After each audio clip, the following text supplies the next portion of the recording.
వైమానిక దళం నుంచి MiG-21 యుద్ధ విమానం నిష్క్రమణ జరుగుతుంది. అయితే ఇవి చాలా పాతబడిపోయినాయి అని అంటున్నారు.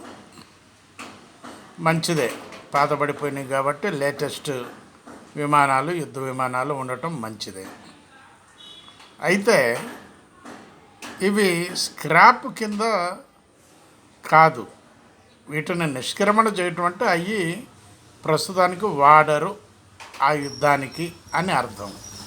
వాటి ప్లేస్లో కొత్తవి వస్తున్నాయి. ఆ కొత్తవి వచ్చేటప్పుడు ఈ యొక్క పాత ఏవైతే ఉన్నాయో ఈ పాత విమానాలను ఏం చేస్తారు అనేటటువంటిది ఒక క్వశ్చన్ మార్క్. ఎందుకంటే దాంట్లో స్పేర్ పార్ట్స్ ఇవన్నీ చాలా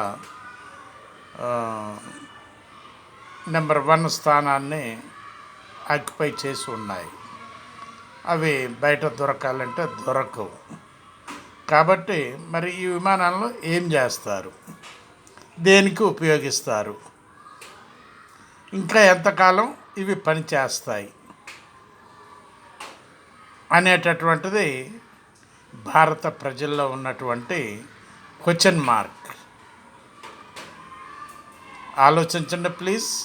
ఈ విషయాన్ని మీరు గ్రహించి ఏం చేయాలి, ఏ విధంగా ఆలోచించాలి అనేది మీరు కూడా ఆలోచిస్తే మంచిది. బాలసాని వీరప్రసాద్, హైదరాబాద్.